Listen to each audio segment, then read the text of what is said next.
Is it cheating having that electric sight to where all you have to do is hit the button and it tells you exactly how far it is while you're looking down your sight at the deer? So I do think there is something to be said about what Nick was saying with that movement from grabbing the rangefinder. I think that's part of what you're supposed to do. I think you are supposed to be holding your bow a very specific way. I think you're supposed to reach into your pocket, grab your rangefinder, and then put it back down. Understand that maybe this range was what it was when you ranged him, but then you have to understand he just moved a little bit. Maybe he moved 10 yards. Maybe he moved a foot. In that moment, when your adrenaline is rushing, you're about to shoot a deer, you don't think about that sometimes. And you're like, and then you're here and you're like, okay, oh wait, he was 20. Now where is he? And that's what I like. That's what makes it hunting, though. Yeah. I need a word that's not a cuss word. I call bullshit on all of that. I don't know how to tell you this, but that was the cuss word.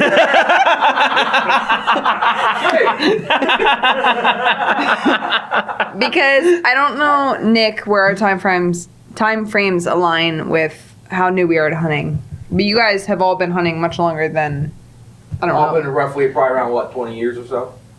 Been about 20. I guess I think this is my 18th 20. 18th season I started coming out. in like 7th grade. 32. So I think that I have been very spoiled and very cheater in hunting because I got into it so late that all these new technologies and all these new things have come out. Well, Because- yeah, that's kind of like, just like, I mean, think of it the way, like, our dads and grandpas started hunting to what we started with. They were With like, the "God, this is all cheating." hunters It's and just gatherers. It's a generational thing. Yeah. Well, not generational. So why is like it your kids are wrong? like, even 5 years, the technology is going to change. Well, even in our case is that I wanted her to be a part of this world with me. Yeah. She had never seen it before, never been a part of it. So am I going to be the tough ass to where you're like, no, it's cold, get over it, or you're wet, this sucks, it is what it is, you're going to be here with me? Or am I going to be the guidance of both a mentor for her hunting and trying to build a relationship at the same time? Because that's exactly when our time frame started, was we were moving into the fall. We went fishing a couple times over the summer, and then I told you, I was like, hey, I'm an avid hunter. This is what I do. I'm not saying that it's you or me or this or that. I'm saying I want you to be a part of this. How do I introduce her to where she's okay with some of it? So warm clothes was big number one. Like, we're going to spend some extra money on some First Light stuff. I think I made it 1 year without heated socks, a heated vest, and heated gloves. Yeah, and it was that transition of The O-site is cheating? That's what I'm saying. If you I can... suffer for my... Exactly. You hunted 4 times last year. For 45 minutes, okay? so there is supposed to be a suck factor, and It doesn't have to. And I was such in a tough spot of like, all right, how much am I willing to expose her to right off the rip to where things are supposed to suck, but also at the same time make her or give her the avenue for this to be a decision that she wants to keep doing this. No, I will counter that every day of the week, because how are you supposed to like appreciate what you had prior without this new advance in technology and without the maps? I hate saying the maps, but I am not great reading paper maps, but I can understand where I'm facing on my phone or the warm clothes. You Yeah. can sit out longer. Your bow, like shoot before you had rangefinders. I don't know when they came out, but would you guess before they were a I thing? hunted a couple years without one. Yeah, You're like, Probably that looks afford like... it, but- well, I think at that point most of us were picking, which we don't hunt like this anymore, but you pick a specific spot. And prior to season starting, you walk out. You would tie your ribbons. I still do that. Do you? Yep. This year was the first year that I was actually introduced to that, because when I call them kill ribbons. When they're inside Yeah, now, I've never heard of that sick. before. if they're inside the ribbon, it's going to get violent. Okay, but like when I hunted at my house, like I knew objects at my house. Like I know that tree because I stepped it off is this far. Yeah. I know that bush is this far. And until I started hunting with these guys, like I remember I went out there with an actual rangefinder, and his dad walked around in the perimeter. And he was like, all right, he's like, I want you to tell me when I hit 20. Yeah. And then we tie a ribbon. Mhm. And I was like, dude, that's freaking genius. Like, I'm sitting here looking for, like, actual, like, natural things to, like, just mentally remember where I can just tie a bright orange ribbon and be like, oh, nope, we're good. So- Before we had rangefinders, my dad legitimately had a 60-foot rope. And he was like, you take this end, go up in the tree, and I'm just going to walk around and No. hang ribbons. So not to say that you guys don't have the same feelings, but being so new, it's so fresh in my mind. But having my bad shots on my deer, I would take every advantage to not make that happen again every single day. Like, So if I had that range, I'm all for having... that rangefinder on my bow. I mean, if I'm all for doing whatever makes you more confident.